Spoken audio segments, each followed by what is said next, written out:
नमस्कार दोस्तों, मेरा नाम है प्रमोद कुमार। फिजिक्स 77 में आप सभी का स्वागत है। तो दोस्त, आज वाले वीडियो में अपन लोग इक्विपोटेंशियल सरफेस और प्लस में पोटेंशियल डिफरेंस, ये दोनों को समझने की कोशिश करेंगे।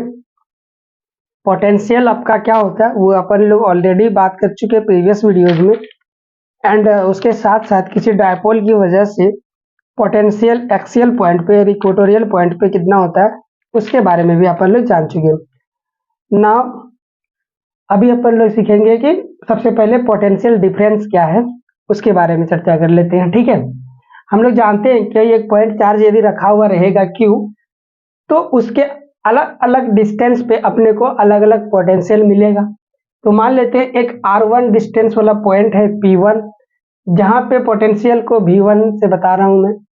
एक उसी पॉइंट चार्ज की वजह से एक दूसरा पॉइंट ले लिए P2, इसको P2 कर देता हूं। तो यहाँ पे भी उसका जो पोटेंशियल आएगा उसको V2 नाम दे दिए। वो वाला डिस्टेंस कहाँ से Q से है आपका R2 डिस्टेंस का है। तो आप लोग जानते हैं वही वाला डेरिव लिखेंगे यहाँ पे हेयर V1 इक्वल टू क्या है, पोटेंशियल एट R1 डिस्टेंस। तो पोटेंशियल का फॉर्मूला जानते हैं KQ अपॉन R डिस्टेंस। तो इस P1 पॉइंट के लिए डिस्टेंस क्या है V1 और पोटेंशियल को क्या माने V1, यहाँ पे V1 होगा, V1 माने। ठीक है, इतनी बातें समझ में आ गई। तो और दूसरा वाला पोटेंशियल को भी अपन लोग ऐसे ही डिफाइन कर सकते हैं इंफॉर्मेशन के तौर पे। यहाँ पे अपन लोगों ने लिख के रखा है potential at R2 distance due to this Q charge. Okay, V2 equal to कितना हो जाएगा KQ1 अपॉन R2, यहाँ का डिस्टेंस है R2। तो इस वाले पोटेंशियल और इस वाले पोटेंशियल दोनों में डिफरेंस अपने को साफ साफ दिखाई दे रहा है। ऊपर वाला टर्म तो क्या है आपका KQ, यहाँ पे भी KQ है, लेकिन नीचे वाला फैक्टर आपका डिफरेंट हो रहा है। यहाँ पे R1 है, यहाँ पे R2 है। तो यहाँ पे पोटेंशियल क्या मिलेगा अपने को, डिफरेंस देखने को मिलेगा। ठीक है, तो जिसका डिस्टेंस कम है उसका ज्यादा पोटेंशियल होगा। तो पोटेंशियल निकालेंगे तो V2 माइनस V1 कर सकते हो, कोई दिक्कत नहीं है, या V1 माइनस V2 कर सकते हो। ठीक है, तो इसको V1 माइनस V2 कर देता हूं, क्योंकि यहाँ पे देख के लग रहा है कि KQ बाय R1 जो छोटा क्वांटिटी है डिवाइड में, उसको जब डिवाइड करेंगे तो जो आउटपुट आएगा वो बड़ा आएगा एज कम्पेयर टू बड़े वाले क्वांटिटी से डिवाइड करने पे जो मेरा वैल्यू आएगा। ठीक है, ये बेसिक का छोटा छोटा कंसेप्ट है, ये सब आप जानते हैं। तो V1 माइनस V2, बड़े में से छोटे को घटा लिया तो डिफरेंस मिल गया। ठीक है, तो KQ बाय ये R1 हो जाएगा। अच्छा, ये जो पहले R2 लिखा हुआ था क्या वो गलत था? नहीं, वो गलत नहीं था, सही था, लेकिन वो निगेटिव में आ जाता है। ठीक है, तो यहाँ पे अपन लोग लिखेंगे V1 माइनस V2। इतनी बातें समझ में आ गई आपको? यहाँ पे भी कर दो आप V1 माइनस V2। ठीक है, तो यहाँ पे KQ है, यहाँ पे भी KQ है। KQ को आप कॉमन ले लो तो अंदर में क्या बचेगा, 1 bye R1 minus 1 bye R2 बच जाएगा। ठीक है, ध्यान रखना इसमें अपन ने कैसे अप्लाई किया है, बड़े में से छोटे को घटाया। तो चेंज इन पोटेंशियल जब इसको करोगे तो यहाँ पे फॉर्मूला होता है क्या चीज, VF minus VI। V final क्या है आपका V2 है, V2 माइनस V1, लेकिन आप यहाँ पे क्या कर रहे हो, कम कर रहे हो V1 माइनस V2। तो इन दोनों को जब चेंज करोगे तो माइनस को बाहर निकालोगे तो V1 माइनस V2, तब ये बनेगा। तो यहाँ पे जो वैल्यू आएगा वो निगेटिव में आएगा। तो कंफ्यूजन वाली बात नहीं है, उतना घबराने वाली बात नहीं है। वो जब क्वेश्चन आएगा ना प्रैक्टिस करने के लिए तो उसमें सॉल्व करेंगे तो आपको समझ में आ जाएगा। अभी फिलहाल यहाँ पे देख लो बड़े में से छोटे घटाएं, अदरवाइज इसका आप स्क्रीनशॉट लो एक बार। तो दूसरा वाला फॉर्मेट को भी आप लिख सकते हो, स्क्रीनशॉट ले लिया आपने, 1 2 3 डन। ठीक है, अब इसको मैं फिर से वही कर देता हूँ V2 माइनस V1, दोनों ही तरीके से मैं, बस निगेटिव साइन का अंतर होगा V2 1। ठीक है, अब इसका भी एक बार स्क्रीनशॉट ले लो, 1 2 3। अभी अपन लोग आते हैं इक्विपोटेंशियल सरफेस पे। ठीक है, अभी तुरंत अपन लोगों ने चर्चा किया इस वाले कंसेप्ट से देखकर, या तो पोटेंशियल वाले से आप ऑलरेडी जानते हो। कोई पॉइंट चार्ज है Q, R डिस्टेंस पे, उसका पोटेंशियल कितना होता है KQ बाय R। ये R डिस्टेंस जो है केवल यहीं पे नहीं मिलेगा, बल्कि R रेडियस का एक अपन लोग सर्कल खींचेंगे तो अपने को एक सर्कल भी दिखाई देगा।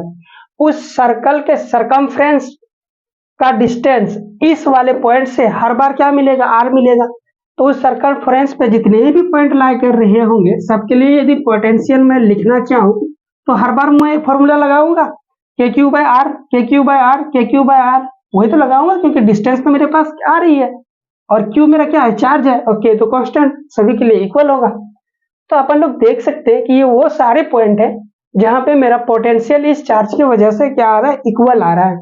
तो इन सारे पॉइंट को जब अपन लोग जोड़ेंगे तो अपने को एक सरफेस मिलेगा, ठीक है। ये सर्कल ही नहीं है, आप इसको और 3D में एज्यूम करना चाहोगे तो आर रेडियस का अपन लोग, ये तो अपन ने बोर्ड में बनाया इसलिए सर्कल दिख रहा है, यही वाला आर डिस्टेंस यहाँ पे भी तो होगा, इस वाले पॉइंट पे, इस वाले पॉइंट पे, इस वाले पॉइंट पे, तो अपने को एक स्फीयर मिलेगा, गोला, ठीक है। तो गोले में क्या मिलता है अपने को, सरफेस मिलेगा। आर डिस्टेंस के सभी पॉइंट को यदि मैं मिलाऊंगा चारों साइड से तो मुझे एक गोला मिल जाएगा, स्फीयर मिल जाएगा। तो उसी स्फीयर को अपन लोग बोलते हैं, या उसी सरफेस को अपन लोग बोलते हैं इक्विपोटेंशियल सरफेस। इक्वी क्यों बोल रहे हैं, क्योंकि उस सरफेस पे जितना पोटेंशियल है सभी का मान बराबर आ रहा है, इक्वल आ रहा है। ये देख के समझ में भी आ गया। और ये केवल आर डिस्टेंस वाले पॉइंट के साथ नहीं होगा, बल्कि थोड़ा सा डिस्टेंस को और बढ़ा दूं तो मान लो कि यहां से लेके डिस्टेंस मैंने थोड़ा सा यहां बढ़ा दिया, तो यहां ऐसे डिस्टेंस वाले भी पॉइंट को जोड़कर मैं एक सरफेस बना सकता हूं। तो वो वाला सरफेस क्या हो जाएगा, उस सरफेस में जितने पॉइंट लाई कर रहे होंगे इस चार्ज की वजह से उसमें भी पोटेंशियल कितना होगा, इक्वल मिलेगा। तो अगर आप समझने की कोशिश करो तो ऐसे डिस्टेंस तो अपन लोग बहुत सारा ड्रॉ कर सकते हैं, तो अपने को बहुत सारा सरफेस मिलेगा। तो उन सारे सरफेस को अपन लोग बोलेंगे इक्विपोटेंशियल सरफेस। उस पॉइंट पे लाई, उस सरफेस पे लाई करने वाले का पोटेंशियल इक्वल होगा, ना कि सरफेस का पोटेंशियल सेम होगा। सरफेस का पोटेंशियल डिफरेंस होगा, ये आपको दिख भी रहा है। यहाँ वाला पॉइंट को मिलाने से जो सरफेस बन रहा है उस सरफेस का पोटेंशियल के क्यू बाय आर होगा। इस पॉइंट को मिलाने वाले सरफेस से जो पोटेंशियल मिलेगा उसका के क्यू बाय आर टू मान लेते हैं। तो आर चेंज हो गया तो मतलब दोनों सरफेस के बीच में पोटेंशियल का डिफरेंस हो सकता है, बट उस पोटेंशियल में लाई करने वाला मतलब उस पोटेंशियल को बनाने के लिए जो भी पॉइंट जिम्मेवार है वो सारे पॉइंट पे पोटेंशियल क्या होगा, इक्वल होगा। दैट्स वाई यहाँ पे अपन लोगों ने नाम रखा है उस सरफेस को इक्विपोटेंशियल सरफेस। अच्छा, इसका डिफिनेशन पार्ट बोलेगा तो ये वाला सरफेस क्या आपको दिखाई देगा, नहीं दिखाई देगा ना भाई, आपको पोटेंशियल ही दिखाई नहीं देता, ये वर्चुअल कंसेप्ट है। तो दीज आर द रियल्स और हाइपोथेटिकल लाइन है, डिफिनेशन ही ऐसा है, देखो ना, दीज आर द रियल्स और hypothetical surface on which all points having same potential. वही वाला बात यहाँ पे लिखा हुआ है जो मैंने आपको समझाया, ठीक है। जब इन सभी पॉइंट को आप जोड़ दोगे तो आपने को एक हाइपोथेटिकल सरफेस मिलता है। हाइपोथेटिकल का मतलब काल्पनिक, है ना, वो काल्पनिक सरफेस को ही अपन लोग बोलते हैं इक्विपोटेंशियल सरफेस। अब कुछ एग्जांपल ले लेते हैं, मान लेते हैं ये पॉजिटिव चार्ज क्यू है तो इसके वजह से इलेक्ट्रिक फील्ड बाहर की ओर होगा, तो इस पॉइंट पे पोटेंशियल कुछ होगा, इस पॉइंट पोटेंशियल, इस पॉइंट पे पोटेंशियल, इन सारे पोटेंशियल वाले पॉइंट को जोड़ेंगे तो सरफेस मिल जाएगा, यहाँ पे सरफेस मिलेगा। मान लेते हैं इक्विपोटेंशियल, यहाँ पे जो पोटेंशियल है आपका वो पोटेंशियल को मान लेते हैं V1 और इस सरफेस पे जो पोटेंशियल है V2, तो इन दोनों के बीच में पोटेंशियल का डिफरेंस कितना आ जाएगा, V2 माइनस V1, है ना, या तो V1 माइनस V2, कोई फर्क नहीं पड़ता है, खाली नेगेटिव साइन का अंतर पड़ेगा इसमें, ठीक है। तो पोटेंशियल डिफरेंस यहाँ भी निकाल सकते हैं, और ये ऑलरेडी अपन लोग सीख के रखे कैसे निकालते हैं, पोटेंशियल को बस घटाना होता है, उसी को अपन लोग पोटेंशियल डिफरेंस बोलते हैं, या दो पॉइंट के पोटेंशियल में डिफरेंस को पोटेंशियल डिफरेंस बोलते हैं, ठीक है। इतनी बातें समझ में आ गई हो तो कुछ एग्जांपल बेहतरीन ले लेते हैं। ये वाला सीट याद है आपको, इसको बोलते हैं प्लेन सीट बोलते हैं इसको। प्लेन सीट अक्सर कहाँ देखने को मिलता है, इसका एग्जांपल सोलर पैनल आपने देखा होगा। सोलर पैनल में चार्ज क्या रहते हैं, आपके पूरा सोलर पैनल में बिछा हुआ रहते हैं, तो अपन लोग उसको एज्यूम कर सकते हैं as a plane sheet, rectangular form में देखने को मिलता है। तो उसमें चार्ज स्टोर होगा तो इलेक्ट्रिक फील्ड होगा ना, तो इलेक्ट्रिक फील्ड मान लेते हैं ये यहाँ से यहाँ ऐसे की ओर निकल रहा है, तो ये वाला मान लो ये सीट है मेरा, ठीक है। इस सीट को कैसे बनाऊंगा, बोर्ड पे ऐसे यदि मुझे बनाना हो तो आपको तो दिखेगा नहीं, लाइन दिखेगा, इसीलिए जानबूझ के इसको थोड़ा सा टेढ़ा बनाया ताकि आप समझ पाओ, लेकिन एक्चुअल में ये है कैसा, ऐसा है। तो इन सारे पॉइंट को जोड़ते हुए मुझे एक सरफेस मिलेगा, बहुत सारा, यहाँ भी इस तरह ये सरफेस मिलेगा, लेकिन बोर्ड में ऐसे बनाएंगे तो केवल यही चीज दिखाई देगा आपको, जानबूझ के थोड़ा सा टेढ़ा बनाए। तो ये वो सरफेस है जहाँ पे सब इसके वजह से पोटेंशियल क्या हो जाएगा, सेम हो जाएगा। तो ये है पोटेंशियल, इक्विपोटेंशियल सरफेस एक गो, इक्विपोटेंशियल सरफेस दो गो, उसी तरह बहुत सारे सरफेस हो सकते हैं ना वर्चुअल, तो सारे सरफेस को अपन लोग क्या बोलेंगे, equipotential surface. Okay right, done. अभी देख लो ये इनफाइनाइट रॉड है या तार जोड़ लो, आपको याद होगा वो स्टोरी की, बोकारो से अपन लोग इलेक्ट्रिसिटी दुमका तक लेके आ रहे थे, तो वो लंबा वायर में क्या होता है, चार्ज फ्लो करता है, तो उस लंबे रॉड को अपन ने ले लिया, तो वायर बोल लो या फिर रॉड बोल लो, बात बराबर है। तो यहाँ पे अपन ने ले लिया, इस वायर की वजह से यहाँ पे पोटेंशियल होगा सेम, उतना ही पोटेंशियल यहाँ पे होगा दोनों साइड पे, यदि दोनों का डिस्टेंस आर है तो पोटेंशियल भी सेम हो जाएगा। वही फॉर्मूला लगाएंगे के क्यू बाय आर, बट यहाँ पे क्यू क्या आ जाएगा, इसमें लीनियर चार्ज डेंसिटी है, तो लेमडा इंटू एल कर देंगे तो क्यू आ जाएगा। याद है ना लेमडा इंटू एल, लेमडा बराबर क्या होता है एल अपॉन क्यू। अभी अपने को क्या चाहिए, अभी अपने को और उल्टा कर दिया, क्यू बाय एल होता है, अभी अपने को क्यू चाहिए इस फॉर्मूला में, तभी इस पॉइंट का पोटेंशियल निकलेगा, तो इसको इधर भेज दो ना, तो क्या क्यू बराबर लेमडा इंटू एल हो जाएगा। लेमडा लीनियर चार्ज डेंसिटी बोलते हैं इसको, तो खट से आंसर आ जाएगा ना लेमडा एल बाय आर, ठीक है, K into lambda L by R. तो यहाँ पे पोटेंशियल सेम होगा, तो ये वाला एक रड है, मान लो इमेजिन करो, तो यहाँ पे पोटेंशियल सेम, यहाँ पे सारे पॉइंट पे पोटेंशियल सेम होगा, तो इसको आप सिलेंड्रिकल सरफेस मान सकते हो, ऐसे गोल ऊपर से नीचे तक, है ना। तो कई सारे सिलेंड्रिकल सरफेस मिलेंगे, तो ये वाला एग्जांपल समझ में आ गया। अब यहाँ से सवाल जैक बोर्ड में पूछता है कौन से पार्ट से, इक्विपोटेंशियल सरफेस की प्रॉपर्टी वाले पार्ट से, कि इक्विपोटेंशियल सरफेस का प्रॉपर्टीज क्या होता है। 3-4 को प्रॉपर्टीज लिखाता हूँ, उसी में से आपका क्वेश्चन आ जाएगा, टेंशन लेने वाली बात नहीं, इससे आपको पढ़ने की भी नीड नहीं है, ठीक है।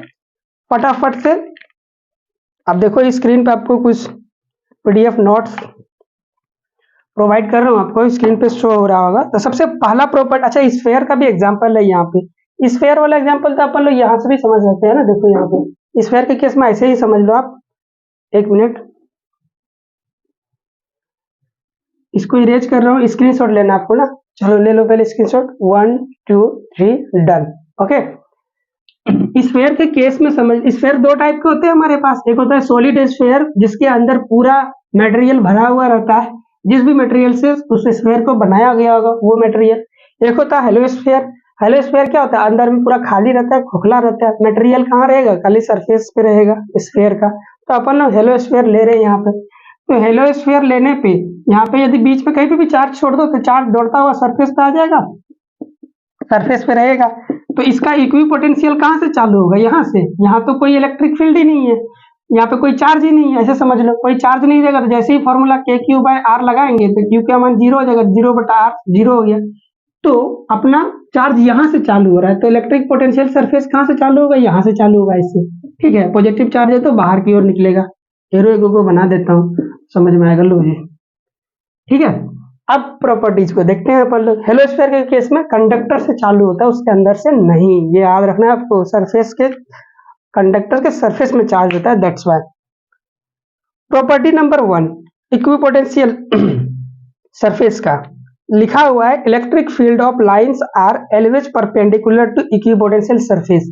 ये पॉइंट आपको याद रखना है। जैसे आप देख सकते हो ये वाला कंडक्टर है, इस कंडक्टर पे आपका इक्विपोटेंशियल सरफेस पे जो लाइन है, ये वाला इक्विपोटेंशियल है, ये वाला इक्विपोटेंशियल है, ये दोनों और इस सरफेस के बीच का एंगल देखो कैसा है, 90 डिग्री है ना। ऐसे रखूंगा इस सीट को ऐसे, तो इलेक्ट्रिक फील्ड ऑफ लाइन इधर है, ये इक्विपोटेंशियल सरफेस है, दोनों के बीच का एंगल देखो कितना है, 90 डिग्री। ये हर बार होता है, ठीक है, ये नहीं कि ये सीट है इसलिए, इसमें भी होता है। से स्फेयर में, स्फेयर में कैसे चेक करोगे आप, एक टेंजेंट खींच दो, छूता हुआ लाइन, तो देखोगे यहाँ पे ये आपका क्या बन रहा है, 90 डिग्री बन रहा है। अच्छा, सभी लाइन के लिए आप कर सकते हो। तो ये सबसे मोस्ट इंपॉर्टेंट हो जाता है आपके लिए, ये वाला प्रॉपर्टी की, इक्विपोटेंशियल सरफेस पे इलेक्ट्रिक फील्ड ऑफ लाइंस का एंगल कितना होता है, ठीक है, परपेंडिकुलर होता है या 90 डिग्री करके आपसे पूछ सकता है एग्जाम।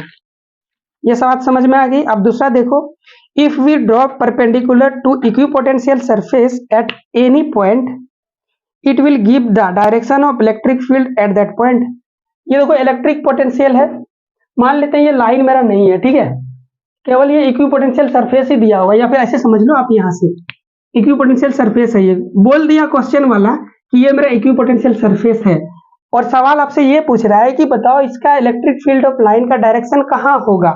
तो अपन लोग पहला प्रॉपर्टी से जानते हैं, इलेक्ट्रिक पोटेंशियल पे परपेंडिकुलर हमेशा होता है इलेक्ट्रिक फील्ड ऑफ लाइन।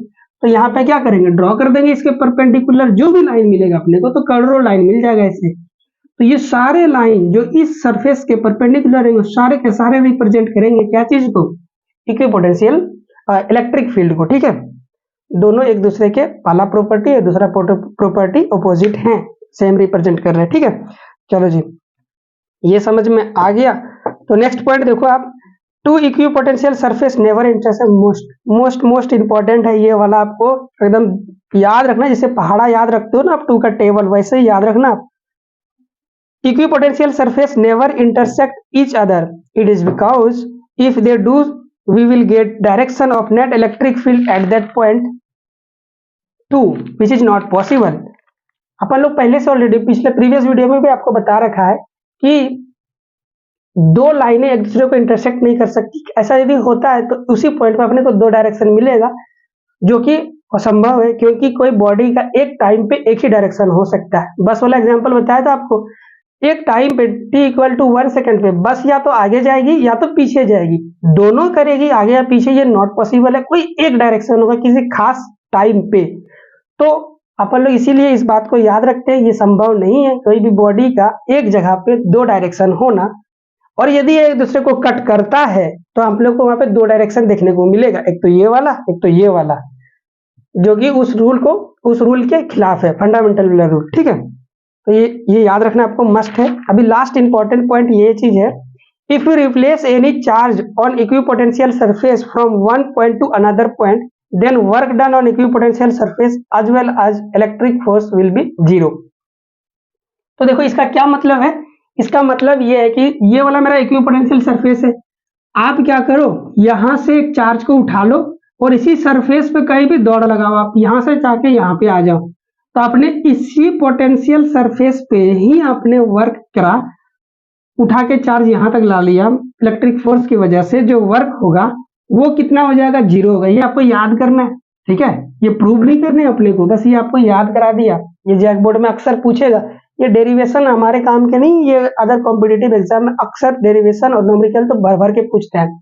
बस ये आपको याद रखना, ये बखूबी आपको जैक बोर्ड के भी प्रीवियस क्वेश्चन में देखने को मिलेगा कि इक्विपोटेंशियल सरफेस पे यदि अपन लोग किसी चार्ज को डिस्प्लेस कराते हैं एक पॉइंट से दूसरे पॉइंट में, लेकिन ध्यान रहे वही पोटेंशियल सरफेस हो, तो आपका वर्क डन कितना मिलेगा, जीरो मिलेगा। जैसे ही सरफेस चेंज कर दोगे तो वर्क डन जीरो नहीं मिलेगा।